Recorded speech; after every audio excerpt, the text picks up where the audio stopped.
सूत्रम प्रथमाध्याये चतुर्थ पादे पंचमम सूत्रम अथ आरभ्यते वदती इति चेन्न प्राज्ञो हि प्रकरणात्। तो यहाँ देखिए ज्ञेयत्वावचनात् में से ज्ञेय की अनुवृत्ति आ रही है। तो बोले यहाँ पर उस प्रकृति को भी ज्ञेय कहा गया है। वदती माने शास्त्र जो है कहता है। क्या कहता है? प्रकृति को भी ज्ञेय कहता है। इति चेत, यदि आप ऐसा कहते हो, यदि प्रकृति भी जानने के लिए योग्य है, जानने के लायक है, चित स्वरूप है। हाँ, नहीं चित नहीं, ज्ञेय, भले अचित है लेकिन ज्ञेय है। ज्ञेय तो जानना, तो जड़ वस्तु को भी जाना जा सकता है और चेतन को भी जाना जाता है, तो है तो वो जड़। तो वहाँ आप उसको, प्रकृति को जो जड़ है, त्रिगुणात्मिका है, उसको शास्त्र वदति माने कहता है क्या? प्रकृति ज्ञेया, प्रकृति ज्ञेय है। इति वदति, यदि शास्त्र ऐसा कहता है, आपकी यदि ऐसी शंका है, चेत माने यदि, तो हम कहते हैं न। अर्थात प्रकृति को शास्त्रों में ज्ञेय नहीं कहा गया है। यहाँ पर क्यों? कि प्राज्ञो है प्रकरणात्। जिस प्रकरण के द्वारा आप ये सिद्ध करना चाहते हैं कि इस प्रकरण में त्रिगुणात्मिका जड़ प्रकृति को ज्ञेय कहा गया है, वस्तुतः वह प्रकृति वहाँ पर ज्ञेय नहीं है, ये प्रकरण से ज्ञात होता है, प्रसंग से ज्ञात होता है। तो वहाँ पर ज्ञेय तो प्राज्ञ है। प्राज्ञ माने परमात्मा ही वहाँ पर ज्ञेय है। आगे न गुरु भाई, प्रकृति ज्ञेय नहीं है, परमात्मा ही ज्ञेय। अर्थात यहाँ पर इनका तात्पर्य ये है व्यास जी का कि मोक्ष ज्ञेय परब्रह्म ही है। क्योंकि तमेव विदित्वात् मृत्युमेति, उसी ब्रह्म को जानकर ही मृत्यु के पार जाया जा सकता है, मोक्ष को प्राप्त किया जा सकता है। नान्य पंथा, दूसरा कोई रास्ता नहीं है। तो मोक्ष ज्ञेय तो वही है, लेकिन सामान्य ज्ञेय तो प्रकृति भी है। इस सूत्र का यह तात्पर्य नहीं है कि प्रकृति ज्ञेय नहीं है। यदि प्रकृति को ज्ञेय नहीं कहते तो भगवान अर्जुन से ये नहीं कहते अपरेयमितस्त्वन्याम प्रकृतिम विद्धि में पराम, ये तो मेरी अपरा प्रकृति है, ऐसा विद्धि माने जानो। भगवान आदेश दे रहे हैं।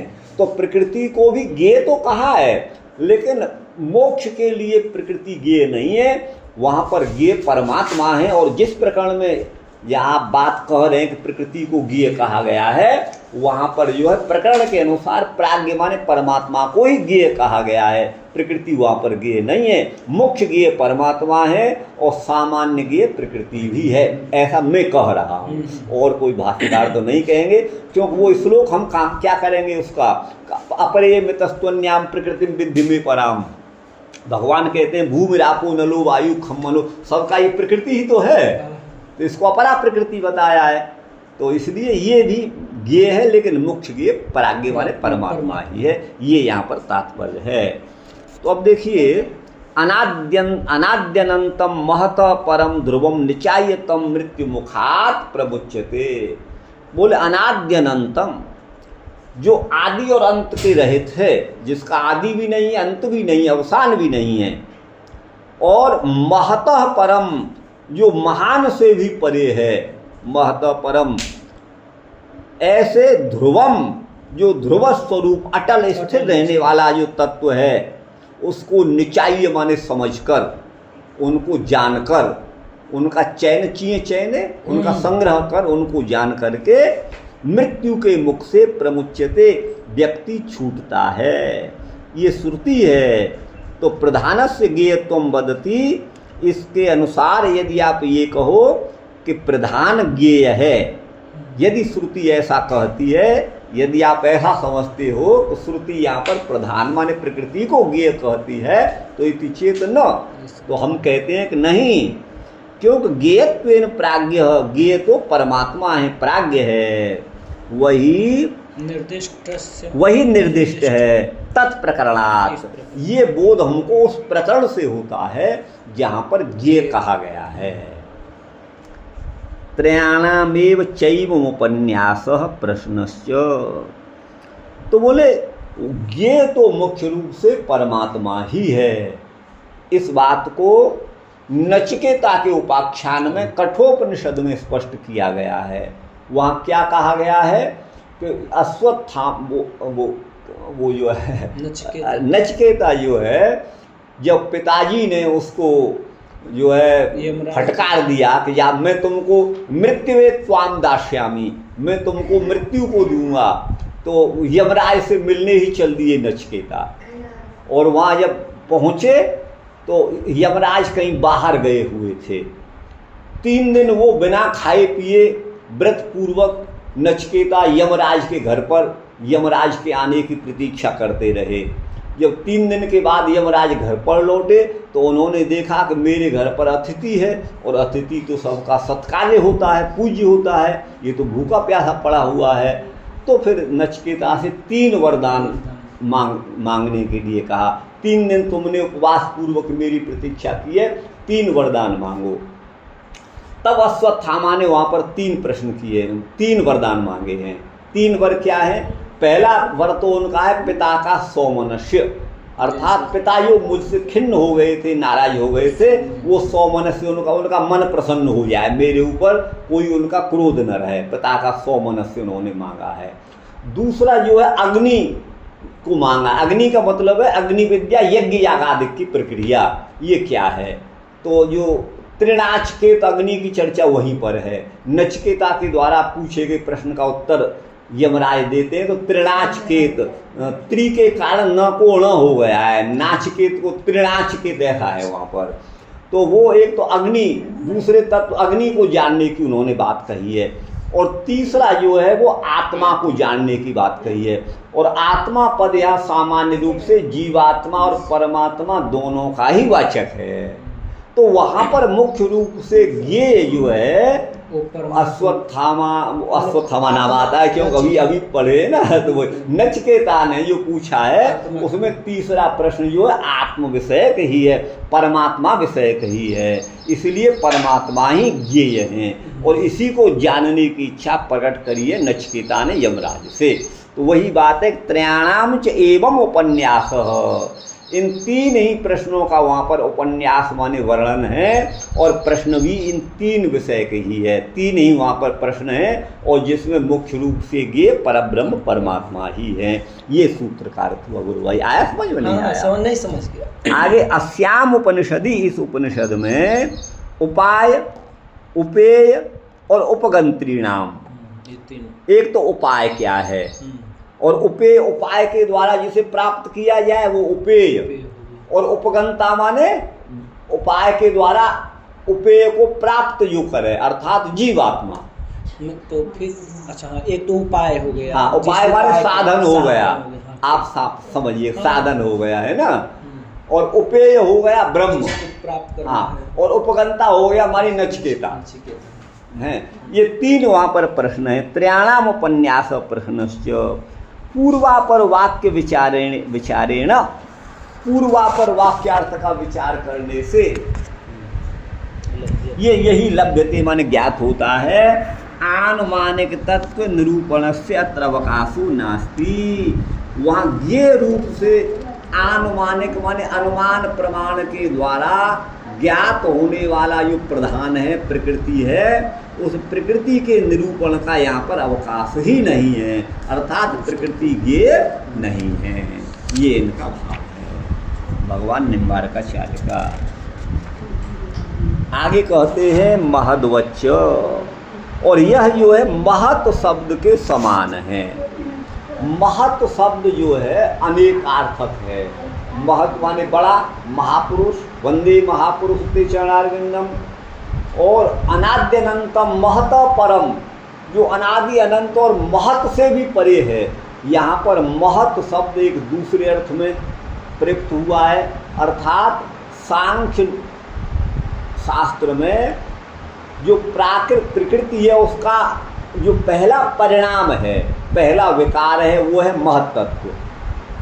प्रकृतिर महास्तत्व अहंकार तस्माद गणश्च षोडश, तस्मादपि षोडशकार पंचभ्य पंचभूतानि। इन तत्वों की वहाँ वर्णन है सांख्य में। तो पहला जो तत्व है वो महत्त्व बुद्धि है, ठीक है ना। तो महत शब्द जो है सांख्यों के द्वितीय तत्व अर्थात बुद्धि अर्थ में भी है, और बुद्धि अर्थ में होते हुए भी महत् शब्द जो है महान आत्मा के लिए भी प्रयोग शास्त्रों में किया गया है। जैसा कि बुद्धेरात्मा महान परः, बुद्धि से परे महान आत्मा है, तो यहाँ आत्मा के अर्थ में भी महत् शब्द का प्रयोग हुआ है।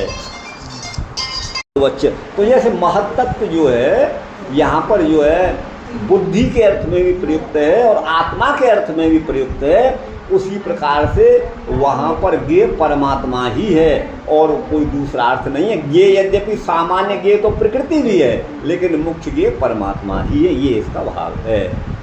तो वही कहते हैं सांख्यैर महत् शब्दो बुद्ध्याख्य द्वितीय तत्व प्रयुक्तोपि, सांख्याचार्यों के द्वारा महत् शब्द का प्रयोग बुद्धि नामक द्वितीय तत्व में प्रयुक्त है, और ऐसा होते हुए भी तत्व अन्यत्रापि, बुद्धि से अन्य अर्थ में भी उसका प्रयोग है। जैसे वेदा हमेतम पुरुषम महानतम में महत् शब्द जो है परम पुरुष परमात्मा के लिए आया है, मैं उस परम पुरुष परमात्मा को जानता हूँ इत्यादि वेद वचन के द्वारा देखा जाता है। उसी तरह से अव्यक्त शब्द भी, अब यहाँ आगे कह रहे हैं अव्यक्त शब्द भी शरीर परो अस्तु है ना, अव्यक्त शब्द भी शरीर परक है। अव्यक्त शब्द का अर्थ शरीर है, अव्यक्त शब्द का अर्थ वहाँ प्रकृति नहीं है।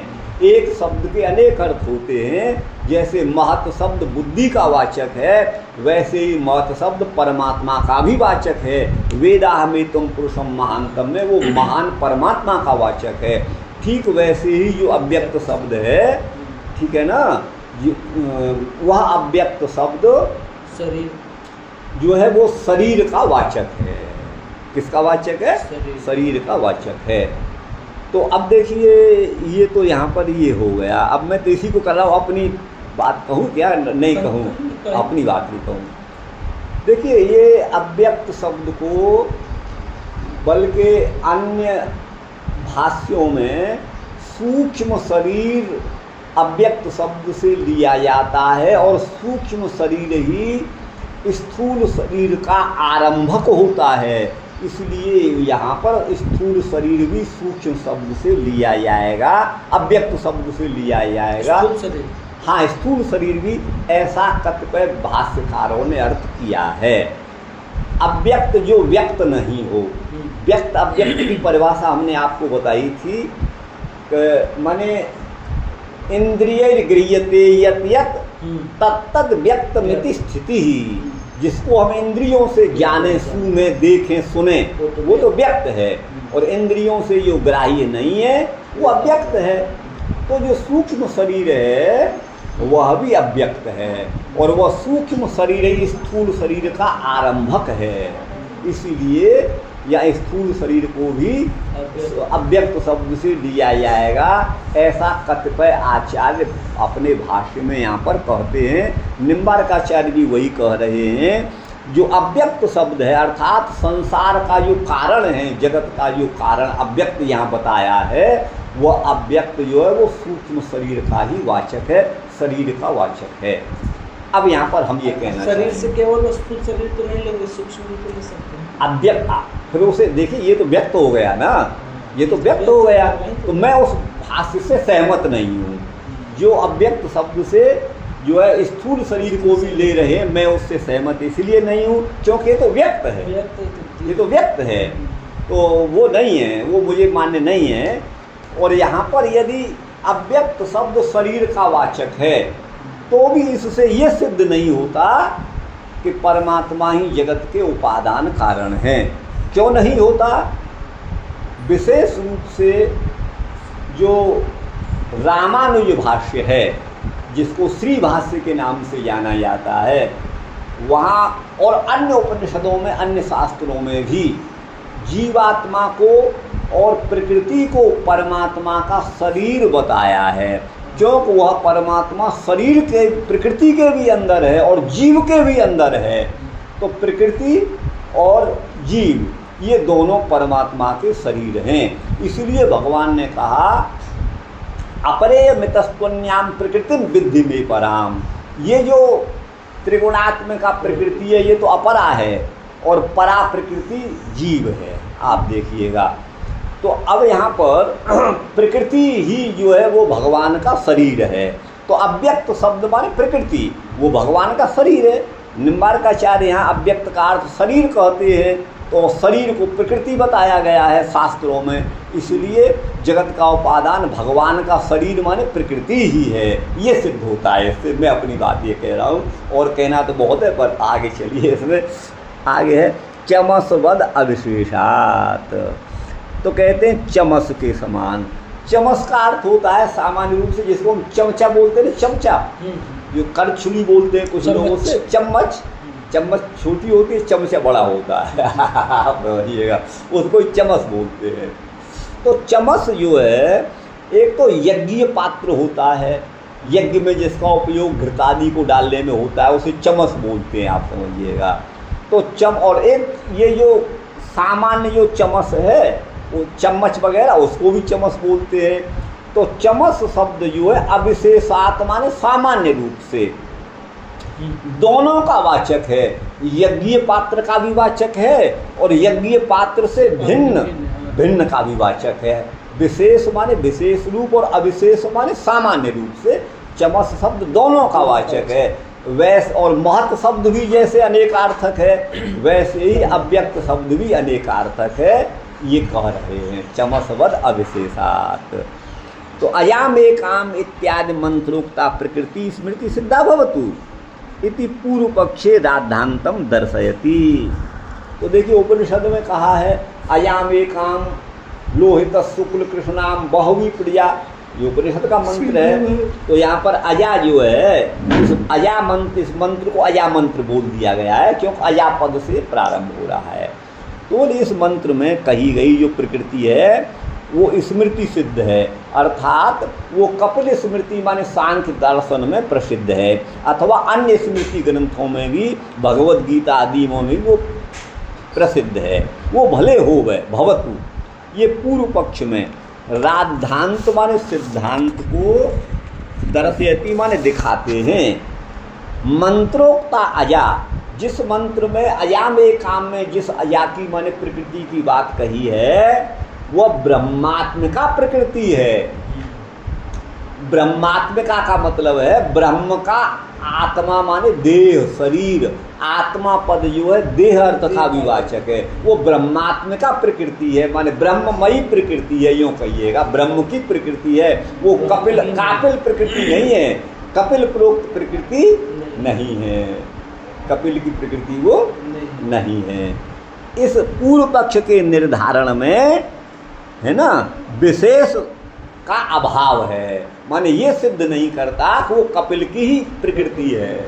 यह इस मंत्र में जो अया है वो ब्रह्मात्म का अया है, परमात्मा की प्रकृति है, कपिल की प्रकृति नहीं है। अब यहाँ पर कपिल की प्रकृति को और भगवान की प्रकृति को बांट दिया, अलग अलग कर दिया। आप देखिएगा अरवाक बिलस चमस, जिसमें अरवाक माने नीचे की ओर बिल होता है, चम्मच में उसे यूँ डालते हैं ना तो नीचे वो होता है ना चमचे में, तो अरवाक बिल नीचे की ओर मुख वाला, बिल माने मुख वाला वो चमस होता है। इसको वो अवशेष रूप से सामान्य चम्मच वगैरह का भी वाचक होता है। तो अरवाक बिलस चमस इस मंत्र में कहे गए चमस के समान, ठीक है ना। आगे है ज्योति रूपक्रमा तु तथा अधीयते एके, बोले चमस मंत्र में, अच्छा यहाँ पर इसका अर्थ कर देते हैं पहले। ज्योति रूपक्रमा, उस अया को जिसको अया मंत्र में अया में काम इत्यादि कहा गया है उसको ज्योति अथवा उपक्रम भी कहा जाता है। तथा ही और निश्चय ही उसी तरह से एक माने एक शाखा वाले इस प्रकार का अध्ययन करते हैं, इस प्रकार उसे जानते हैं, उसे ज्योति अथवा उपक्रम भी कहते हैं जिसको अया कहा गया है। दूसरा इसका अर्थ हो जाएगा इस मंत्र सूत्र का, ज्योति माने परमात्मा, परम प्रकाश स्वरूप परम ज्ञान स्वरूप जो पर ब्रह्म परमात्मा है उसका उपक्रम वो अया है। ज्योति का उपक्रम है ना। जैसे बैंकों में लिखा होता है, आपने कभी पढ़ा देखा होगा, भारत सरकार का उपक्रम, ठीक है ना। वो ज्योति माने पर ब्रह्म का उपक्रम है, ये भी इसका अर्थ होता है। जैसा कि एक शाखा वाले ऐसा अध्ययन करते हैं। ननु चमस मंत्र इदम तच्छिर, चमस वाले मंत्र में जो आया है उपनिषदों में, इदम तच्छिर, यह उसका सिर है। इस वाक्य से, इस माने अगले वाक्य से, सिरस चमस इति गम्यते, सिर को ही यहाँ पर चमस कहा गया है। और अया मंत्र में क्या गमक माने क्या ऐसा बोधक है ना, या विशेष अर्थ के ग्रहण में क्या प्रमाण है। गमक माने प्रमाण है, लिंग है, गमक माने लिंग अथवा प्रमाण है। तो इसमें कहते हैं ज्योतिर्ब्रह्म लक्षणम उपक्रम, उपक्रम का अर्थ यहाँ कारण कर रहे हैं भगवान निम्बारकाचार्य। उपक्रम माने कारण। तो ज्योतिर्लक्षण, ज्योतिर जो है वो ब्रह्म है ना। उस ब्रह्म का, ब्रह्म लक्षण जो उपक्रम, उपक्रम माने कारण, उस ब्रह्म का जो माने जगत को बनाने का जो कारण, यही अर्थ निकल रहा है इसमें। तो यस्या माने जिसका, सा अत्रा ही अया मंत्रेण उच्यते, वह यहाँ अया मंत्र से कही गई है। ज्योतिर्ब्रह्म लक्षणम उपक्रम, अर्थात उपक्रम माने कारण, ब्रह्म ही है कारण जिसका, वो अजा, ये कह रहे हैं। ये अया मंत्र के द्वारा कहा गया है। तथैव माने उसी प्रकार से, तस्मादेतद् ब्रह्म नाम रूपम अन्नम च जायते इति एके अधीयते, ऐसा एक शाखा वाले पढ़ते हैं। तस्माद माने उससे यह ब्रह्म, और नाम रूप वाला यह अन्न माने संसार पैदा होता है। ऐसा कुछ लोग पढ़ते हैं, ठीक है ना जी। आगे है कल्पनोपदेशाच मध्वादिवद अविरोध, बोले कल्पना पूर्वक उपदेश होने से, है ना, मध्व आदि के समान, मधु आदि के समान यहाँ भी कोई विरोध नहीं है। तो मधु आदि के समान विरोध कैसे नहीं है? अविरोध है यहाँ पर, मध्वादिवत अविरोध, मधु आदि के समान कोई विरोध नहीं है। तो मधु का क्या मतलब है? तो बोले सामान्यतया लोक में मधु शहद को कहते हैं, मधु शहद को कहते हैं, और मधु नाम मदिरा का भी है। बच्चन ने एक वो लिखी थी, इस अमिताभ बच्चन का बाप था हरिराय वंश बच्चन, उसकी एक पुस्तक है, तो उसने मधुशाला नाम का कुछ लिखा है। तो मधु माने शराब शाला, शराब घर, उस अर्थ में आपने सुना होगा। तो मधु माने शराब भी होता है और मधु माने शहद भी होता है। और यहाँ पर मधु नाम जो है, सूर्य को देवताओं का मधु बताया गया है, सूर्य देवताओं का मधु है। तो मधु ये माने सूर्य का भी वाचक है। सूर्य को जैसे देव मधु बताया गया है, वैसे मधु शब्द जो है वो सामान्य शहद का भी वाचक है और अन्य अर्थों का भी वाचक है। इसलिए कोई विरोध नहीं है, ये कहना चाह रहे हैं। अर्थात भगवान की जो प्रकृति है वही जगत का कारण है। निम्बारकाचार्य का मतलब है भगवान की प्रकृति, जो भगवान का शरीर रूप जो माया प्रकृति है वही जगत का कारण है। माने ब्रह्म ही फिर ब्रह्म को ही कारण कह दिया, ये मतलब है। आपको बता दें तो ब्रह्मोपादानकत्वात् अजात्वयो एकस्मिन् धर्मणि न विरोध, एक ही धर्मी में यहाँ पर कोई विरोध नहीं है कि ब्रह्मोपादानकत्व अजात्वयो, जो अया है ना, वही ब्रह्मोपादानक है, माने ब्रह्म ही उसके कारण है। उस ब्रह्म अया को ब्रह्मात्मिका माना है। ब्रह्मोपादानकत्वात्, ब्रह्म है उपादान जिसके, ऐसी अया, ये अर्थ इन्होंने किया। जो ये अर्थ में कर दूं फिर अपनी बात करूँगा। माने ब्रह्मोपादानकत्वात्, ब्रह्म है उपादान कारण जिसके, और अजात्वयो, और जो अया भी है, अजात्व धर्म, और अया माने जिसका जन्म नहीं हो, न जायते इति अया, तो अजात्व और ब्रह्मोपादानकत्व ये जो है एक ही धर्मी में घटते हैं, इसमें कोई विरोध नहीं है।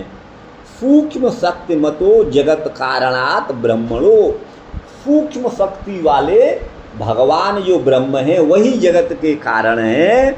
विश्व सृष्टि उपदेशाद द्वयम संगच्छते, विश्व की सृष्टि का उपदेश यहाँ कहा गया है, ये दोनों ही बात वहाँ घट जाती हैं। कैसे घट जाती हैं? कौन सी दोनों बात?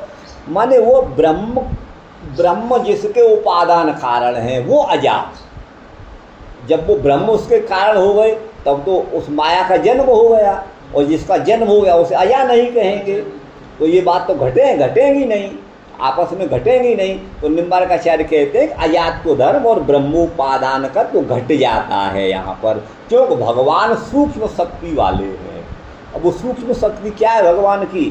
सूक्ष्म शक्ति मतो, अब देखिए यहाँ मत्व प्रत्यय हुआ है, सूक्ष्म शक्ति वाले जगत के कारण ब्रह्म से, तो वो सूक्ष्म शक्ति है क्या? अब देखिए मत्वर्थ ही प्रत्यय किस में होगा? जैसे ज्ञानवान, ज्ञान वाला, ज्ञान अलग है, ज्ञान वाला अलग है। भगवान, भग अलग है, भग वाला अलग है। बुद्धिमान, बुद्धि अलग है, बुद्धिमान अलग है, आप समझिएगा। तो यहाँ पर सूक्ष्म शक्ति वाला का मतलब है वो शक्ति भगवान से पृथक हो गई, शक्ति वाले भगवान हो गए। अब जैसे घर वाला, खेत वाला, मकान वाला, तो घर अलग है, घर वाला मकान वाला, ये हो गया ना। तो वही सूक्ष्म शक्ति मतलब सूक्ष्म शक्ति वाले भगवान, तो भगवान अलग हो गए, सूक्ष्म शक्ति अलग हो गई। तो वही क्या है? प्रकृति है उनकी सूक्ष्म शक्ति, वही जगत का कारण है। मेरा ये मानना है। तो सूक्ष्म शक्ति मतो जगत कारणात, जो सूक्ष्म शक्ति वाले जगत के कारण ब्रह्म हैं, उन्हीं से विश्व की सृष्टि का उपदेश होने से द्वयम संगच्छते, दोनों ही बातें घट जाती हैं। अर्थात उस माया को, ब्रह्ममयी प्रकृति को ब्रह्मोपादानक भी माना, माने ब्रह्म है उपादान जिसका, ऐसा भी माना, तो उसका मतलब वो तो जन्म वाली हो गई, और जन्म वाली होते हुए उसे अया भी मान लिया गया, जन्म न लेने वाले भी मान लिया गया। वो दोनों ही घट जाती हैं। कैसे? मध्वादिवत, जैसे मधु जो है वो सूर्य का भी, देवताओं का मधु सूर्य को कहा गया है, और शहद आदि का भी वाचक होता है। ये भाव है मध्वादिवत का। वही नहीं आ रहा है समझ में? आ रहा है। ये आज इतना 4 सूत्र लेने दीजिए, ये फिर देखेंगे आपके।